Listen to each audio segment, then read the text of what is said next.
Vamos falar um pouco de como é que nasce um espetáculo, pelo menos a partir da minha experiência. O primeiro passo é ouvir o artista, não só ouvir a obra, né, ouvir o repertório que ele deseja levar à cena, mas como ouvir a intuição dele, o que é que está por trás daquilo ali. Normalmente um artista de música, ao defender a sua obra, ao falar da música que ele quer apresentar, que ele está compondo, ele se utiliza de metáforas, ele se utiliza de imagens. Essa música me lembra isso, essa música me lembra aquilo, e tudo isso se torna um guia para o desenvolvimento de um roteiro de espetáculo, de um show, né? Eu normalmente desenvolvo as duas formas. Eu faço um roteiro cênico para o espetáculo e depois trabalho a direção cênica daquele produto. Então, no desenvolvimento do roteiro, qual é o primeiro exercício que a gente tem que tentar fazer conjuntamente, o diretor artístico e o artista? Ouvir a história de cada música, para que ela nasceu, para que essa música nasceu, qual o intuito que você tem de refletir no público, o que é que você deseja que o público sinta, perceba, entenda da sua música quando ele ouvir aquela canção executada ao vivo num show. A partir dessas experiências, dessas impressões que o artista apresenta, desenvolver o roteiro. A ordem das músicas é um dos grandes elementos para que um show tenha uma curva dramática. Como eu falei anteriormente, eu penso o show musical como um espetáculo de teatro.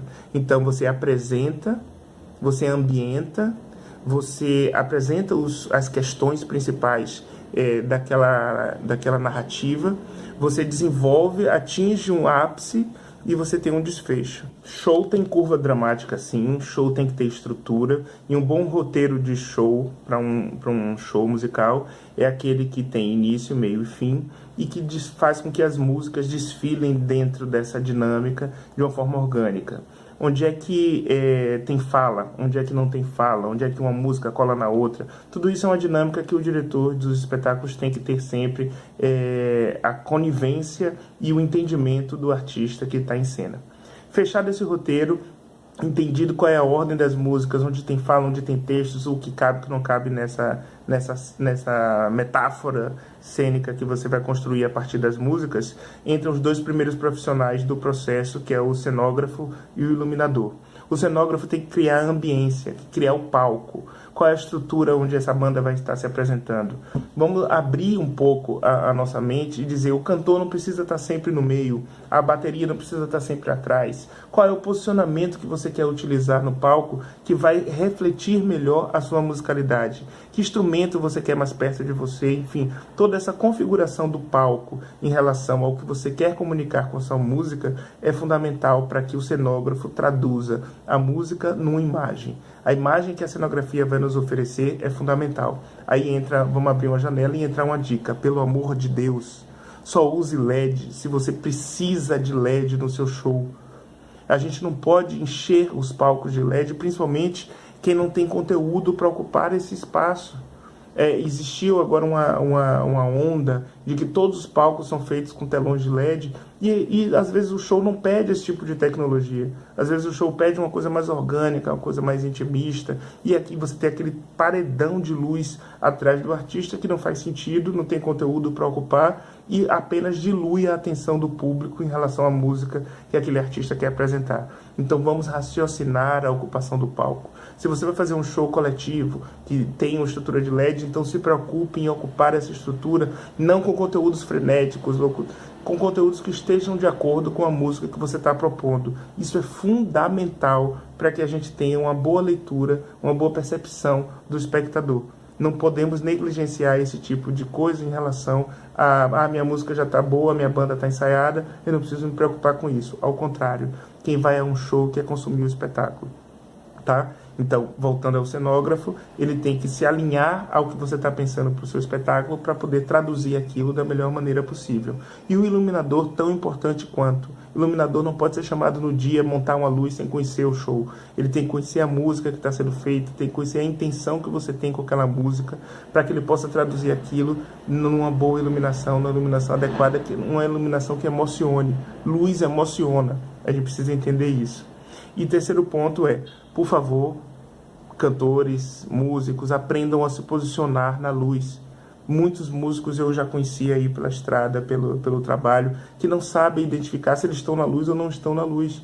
Isso também não é uma coisa possível. Um diretor de espetáculo precisa trabalhar isso, saber fazer com que o artista saiba se posicionar na luz para tirar daquilo ali a melhor imagem possível.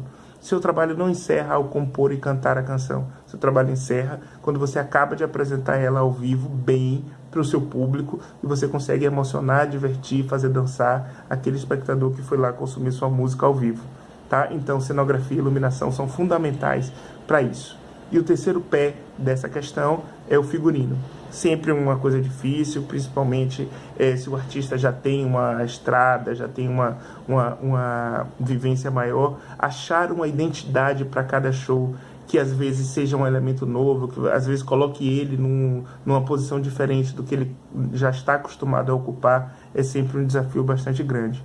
Eu já trabalhei com artistas de grande porte, com muitos anos de carreira, e é sempre um desafio encontrar qual é a medida certa de trazer uma nova identidade e qual é a medida certa de manter um DNA seu que já é conhecido e identificado do público. Eu sempre acredito que cada espetáculo é um espetáculo diferente. O público quer ser surpreendido, ele não quer ver a mesma coisa que ele viu nos seus shows anteriores. Então vale a pena sim alinhar cenografia, iluminação e figurino e pensar uma metáfora única, exclusiva, nova e inédita para aquele show que você vai apresentar nesse momento. Outra coisa, você não precisa ficar mudando a cada show. Quando se monta um espetáculo, você leva esse espetáculo para o máximo de pessoas que for possível dentro da sua história. Então, essa coisa de cada show ter que estar com uma roupa diferente, isso também não existe. O que existe é você montar um trabalho com respeito, com concepção artística, com conceito. A palavra conceito é uma palavra muito importante hoje em dia para todas as áreas artísticas. Se o seu trabalho tiver conceito, aquilo ali vai ser levado para todos os públicos e todo mundo vai gostar de assistir 1, 2, 3, 4, 10 vezes o mesmo espetáculo. A gente conhece várias histórias no mundo, no mundo do show business, onde espetáculos duram 2, 3, 4, 5 anos. Aqui no Brasil a gente ainda tem um pouco de dificuldade de fazer com que os artistas entendam que eles não precisam a cada apresentação inventar a roda, né? Criar uma coisa original e nova para cada momento. O iluminador, quanto mais tempo ele acompanhar o processo de construção desse show, melhor ele vai conseguir traduzir esse show e essa música em luz. Abrimos outra janela, 2 dicas. Primeiro, não chame o iluminador para fazer o seu show sem que ele conheça o seu trabalho. E segundo, o artista, o cantor, a banda tem que conhecer de luz. Eu já vi vários shows muito bem iluminados onde a banda não sabe se posicionar em relação à luz. Falamos de cenário, falamos de roteiro primeiro, que é o que dá start para todas as áreas, depois cenografia, iluminação e figurino. Agora a gente chega para um pedaço, ensaio. Engraçado que com o processo de trabalho que eu vim tendo nesse período, eu compreendi que os artistas da área de música, eles não são muito afeitos a ensaios cênicos, até porque não é muito comum na área musical que você faça ensaio cênico, que é um ensaio muito comum para quem é da área de artes cênicas, né? Para quem é da dança, para quem é do teatro, da ópera, do circo. A gente está acostumado a trabalhar, a fazer ensaios onde a gente não está, não pode deixar de usar um figurino, não pode deixar de usar uma maquiagem, não pode deixar de entender o que o diretor está querendo em relação ao nosso posicionamento, a nossa relação com a luz. Mas na área de música isso é uma novidade. Devo dizer que não existe espetáculo se não existe ensaio. Se a gente não conseguir avançar nessa variável de fazer as pessoas da área de música entenderem que uma parte dos ensaios de determinado espetáculo, de determinado show, são ensaios cênicos, a gente não vai conseguir resultados. Aí, o que é que acontece? Muitas vezes você contrata um grupo de bailarinos, joga os bailarinos lá no palco e acha que isso é trabalho cênico. Não é. Você pode ter um show todo dirigido cenicamente sem ter nenhum tipo de bailarino, só com o cantor e os artistas. Utilização de pedestal, microfone na mão, posicionamento, interação com os músicos, tudo isso é trabalhado para aumentar a possibilidade do público entender para que aquela canção se destina. Então isso é muito importante, eu acho que é uma etapa fundamental para que a gente faça um bom show, né? A arte de fazer o espetáculo, para mim, reúne todos esses elementos e eu tenho o maior prazer em fazer isso. É um trabalho que me diverte. Alguns artistas com que eu já trabalhei têm esse entendimento do espetáculo e primam por isso. Eu vou dar um exemplo aqui: Carlinhos Brau. Carlinhos Brau é um artista que eu já tive a oportunidade de dirigir várias vezes. Eu dirigi Carlinhos no Sarau do Brau, eu dirigi Carlinhos na Enxaguada do Brau, que são projetos que ele mantém no Museu do Ritmo, na Bahia. E também já tive a oportunidade de construir um espetáculo cênico absolutamente interessante, que é o Pérolas Mistas. É um espetáculo onde a gente usa o cancioneiro dos blocos afros, executados em cena por uma orquestra. E tenho 4 solistas, onde a gente construiu um espetáculo mesmo, um espetáculo bem teatralizado, onde ele tem textos também, e a gente tem marcação, todas as músicas são marcadas, as relações entre os solistas. Os 4 solistas do espetáculo são Larissa Luz, Ellen Oléria, Carlinhos Brau e Lázaro Matumbi. Então a gente tem um trabalho cênico, super bonito, diferenciado. Carlinhos é um cara que entende do espetáculo, que gosta, que valoriza o ensaio, que é disciplinado e que dá um resultado cênico sempre bastante original e interessante para tudo que faz.